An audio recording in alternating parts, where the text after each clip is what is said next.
हुँ, क्योंकि वैसे आजकल व्यूअर्स बहुत समझदार हो गए हैं, जनता बहुत समझदार हो गई है, जब वो देखती है तो वो समझ जाती है। सर, इस बार अखिलेश की स्ट्रैटेजी में कोई चेंज आपको नज़र आ रहा है 2027 के इलेक्शन के लिए? स्ट्रैटेजी हो तो चेंज हो ना, उनकी स्ट्रैटेजी है क्या? उनकी स्ट्रैटेजी है क्या? एक तरफ वो गाइडेंस लगातार सनातन, एक तरफ वो सनातन, देखिए इसका सबसे बड़ा एग्जाम्पल देखिए, अखिलेश यादव और उनकी पार्टी कह रही थी कि कुंभ के पानी में नहाने से कोढ़ हो जाएगा, ऑन रिकॉर्ड उन्होंने कहा कोढ़ हो जाएगा, और खुद अखिलेश 2 बार नहा गए। तो क्या वो कोढ़ लेने आए थे? तो ये स्ट्रेटजी आपको नजर कहाँ आ रही है? एक तरफ वो सनातन में, मतलब वो एक तरफ वो कह रहे हैं कि मठ और महंत हमारे गौरव हैं, दूसरी तरफ ये कह रहे हैं चिलमची हैं, गांजेबाज हैं। स्ट्रेटजी है कहाँ? स्ट्रैटेजी हो तो चेंज हो ना। वो स्ट्रैटेजी थोड़ी ना होती कि एक दिन आप कहते हैं एसआईआर में हमारे वोट चोरी हो गए, अगले दिन कहते हैं नहीं नहीं योगी बहुत खुश नजर, वो योगी बहुत दुखी नजर आ रहे, हम तो भाजपा का सुपड़ा साफ कर देंगे। अगले दिन फिर कहते हैं योगी बहुत खुश नजर आ रहे, इसका मतलब हमारे वोट चोरी हो गए। तो स्ट्रैटेजी है कहाँ? वो तो दिन में कई बार स्टैंड बदलते हैं। अच्छा मतलब कुछ वो नहीं है। इनका वीकेस्ट और इनका स्ट्रॉन्गेस्ट पॉइंट क्या है अखिलेश यादव का और इनकी पार्टी का? अखिलेश का स्ट्रॉन्गेस्ट पॉइंट ये है कि आज भी मुस्लिम समुदाय समाजवादी पार्टी से पूरी तरह जुड़ा हुआ है।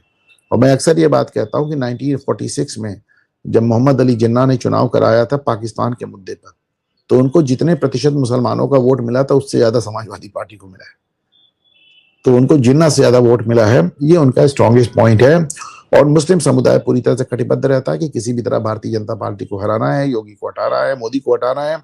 और इसके चलते वो उनको आज की तारीख में सबसे बड़ा अपना सहारा अखिलेश यादव में और समाजवादी पार्टी में नजर आता है कि ये हटा सकते हैं।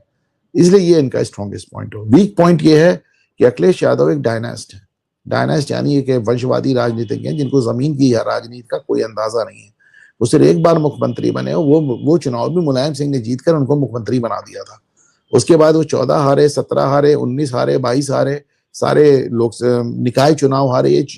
मतलब वो तो सारे चुनाव हारते ही रहे। 2024 का एक फ्लूक छोड़ दिया जाए तो उनके पास कोई स्ट्रैटेजी नहीं है, उनको जमीनी राजनीति का अंदाजा नहीं है, मेहनत करने की उनके अंदर क्षमता नहीं है, और बहुत अच्छे वक्ता नहीं। फिर अपना आखिरी दांव अखिलेश यादव चल चुके हैं 2024 के इलेक्शन में।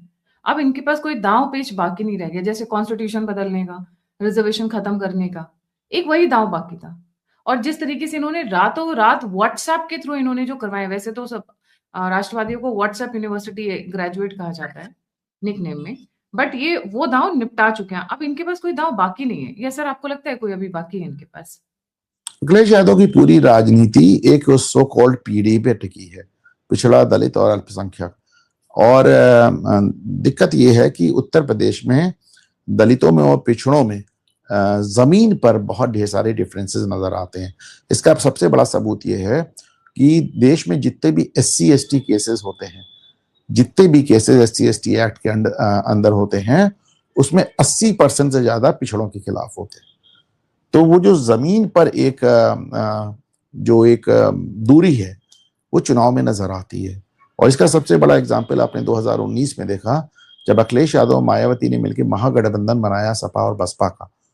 तो उसमें ज्यादा वोट तो ट्रांसफर हो गया मायावती को, पर दलित वोट ने अखिलेश यादव को वोट देने से इनकार कर दिया। तो मायावती तो 0 से 10 पे पहुंच गए, अखिलेश यादव 5 के 5 पे रह गए। तो ये अपने आप में सबसे बड़ा वो है कि जो पिछड़ा दलित आप गठबंधन बनाना चाह रहे हैं, उसमें सबसे बड़ी जो रुकावट है वो जमीनी हकीकत है। हाँ, तो वो पीढ़ी अपने आप में ही डिवाइडेड है। सर आज